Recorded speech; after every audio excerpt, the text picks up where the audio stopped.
Hey guys, what's up? My name is Jared Odicio, and I'll be sharing with you a little bit about my case. My case was on the company called Mountain Man Brewing Company. It's a beer company, and before I start, I want to talk about what I'll be covering. I'll be covering first the company, the whole overview, the history, just why it became so well known, so famous, and just what led to its quality. Then I'll be talking a little bit about the situation, what was its downfall, what problems it was facing, and I want to talk about the certain goals of the company, what it would do about those situations, and also I want to kind of go through the IMC of the company and how that helped and what it lacked, elements I would change from it as well, and then I'll end with my ideas of the company and how to improve their IMC. So let's get to it. So the company overview, it was founded in 1925 in the eastern region of West Virginia. Uh, it was known by the surrounding states as well, but mainly this is focused in West Virginia. A man by the name Gunter Pragel, he kind of reformulated his old ingredient that was passed on from his family, and he kind of used rare ingredients and made this very rich, bitter, flavorful beer. And that became very well known and just caught on attention just like that. Now, the packaging of the bottle was sort of in its original brown, just brown bottle, just accentuates its dark beer color. It made into a family-owned business. This company was family-owned, and it slowly and surely did gain reputation among its loyal customers, serving in bars and also retail. It also branched out, and by 1960s, it was well known as the quality beer, and it was higher than average than the average beers in West Virginia. In 2005, it made revenue of over $50 million and also made around 520,000 barrels, which is a lot, which is very, this isn't some little craft beer. This is actually mass-produced beer. Now, Mountain Man did hold its top market for around 50 years among other lagers and became known as West Virginia's favorite beer. The company did cultivate a really strong brand image. It had various honors. It had one, I remember, it was the best beer. This is some award, the best beer, winning for 8 consecutive years. It was also an American champion lager, and it just won in a lot of championships. So this was very high quality beer, and just very favorable for its community, for its customers. So first of all, it had a lot of quality. That's what drove this business into a lot of success. And with quality, it also gained loyalty from its customers, its clients. They just loved the flavor. They loved the high alcohol content. Also was a plus for them. And with that, also was backed up by a lot of family, a lot of history as well. Its target market, I would say, was geared towards blue collar working professionals, mainly in the segment of the age range of 45 to 60. So this is much more of your older generation, your baby boomers. Now, the situation that was happening with this company was that its revenue overall was declining. It was worsening. They were losing profit. They were losing a lot of money. And the reason for this was that, many reasons. First of all, it had a lot of competition. The beer industry is very competitive, right? So what the case talked about was that its main competitors were wine and spirit-based drinks. Another reason was that there was a lot of initiative campaigns that were encouraging, responsibility, drinking moderation, and also there was just a more increase in health concerns, and that kind of hurt the business. Because beer, honestly, it's not the most healthiest thing. So this did hurt its brand identity in some ways. But I think one of the biggest reasons for the loss in profit was that Mountain Man was sold. 70% of what they sold was off of its premises, so it was sold in liquor stores. But somewhere there was a change in the law. There were just laws that were repealed, and for some reason this would sharply limit the promotion of beer. And then retail stores just began to decrease shelf space for beer, where they would sell it at very super cheap prices. And this also would hurt Mountain Man, because 70% was being focused off premises. Overall, I think the main contributor as well would be a change in drinking preferences, and I think this is a very common um, common situation for most businesses is that there's just a change somewhere in customers' preferences to the point that businesses just need to adapt in order to survive. And actually, that nowadays, for a company to be successful, they just need to adapt to the customers' preferences.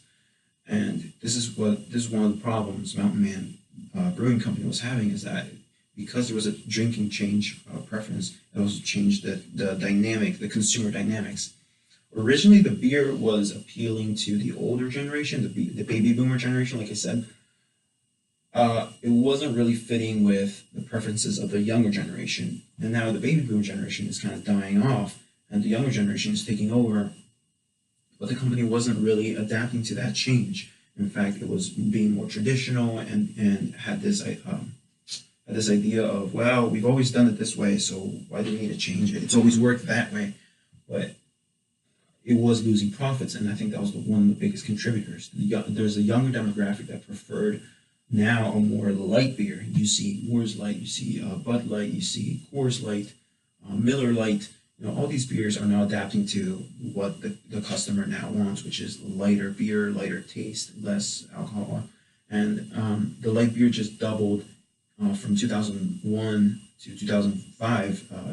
It just doubled in light beer, and that is now becoming the norm. Mountain Man had to make a decision whether to stick with their original traditional lager, which they said was so successful, and it probably was, but now they had to make the decision to stick with that or introduce the new product. But it's not that easy. The disadvantages to introducing a new product is that when you introduce a new product in the market, that product may cannibalize over your original product. In this case, a new light beer would cannibalize their lager, and to the fact that what the lager made it so famous, so loyal, and there's so many customers that are loyal to this brand and know it for its original lager, the cannibalization would kind of take over and it would erode the brand. So the overall goals of the company, I would say, is to increase their profit and stop losses. Obviously, it's the overall arching thing, but they need to understand how to better secure the company's future without changing too much of the customer's preferences. They needed to also kind of decide if to introduce a new product with the same brand without affecting or eroding its original lager. So they had to worry about a lot of things. First of all, was protect their original identity and also be able to protect their overall customer reputation, which was the strongest thing they had.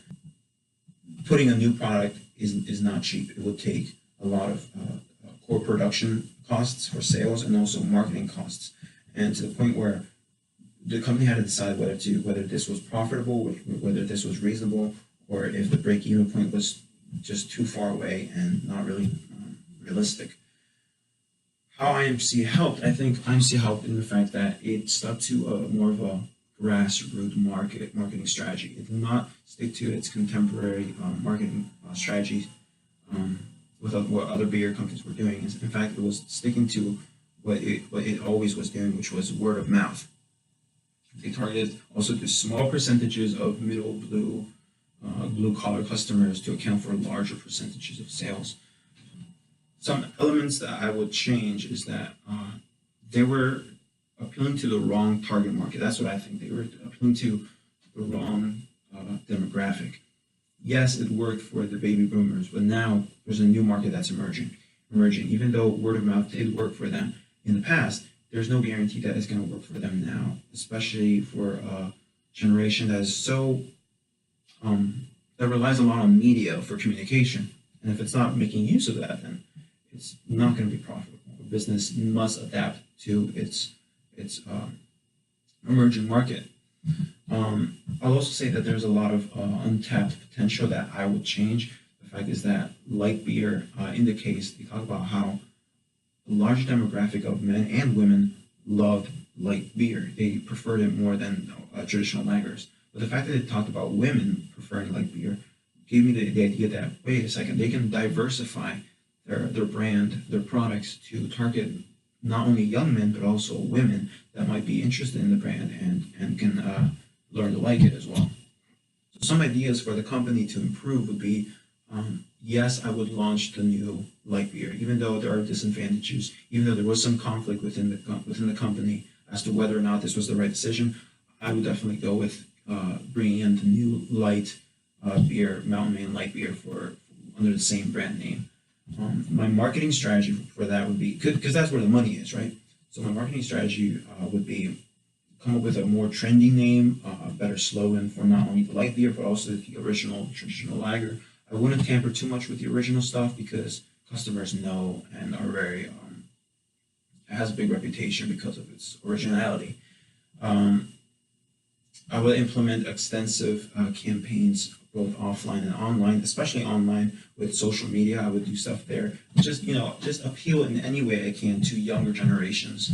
Another strategy I would do is to incorporate youth and to endorse. How would I say this? Incorporate youth icons and help them endorse the company, help them endorse light beer, and kind of promote to the younger audiences that way. I'll also use communications channels like concerts. Concerts are big for promoting beer, and TV and radio. All right, so those were my ideas for how a company can improve their IMC from a marketing standpoint. And that's all I had. So thanks for watching, and I hope to see your comments soon. All right, bye.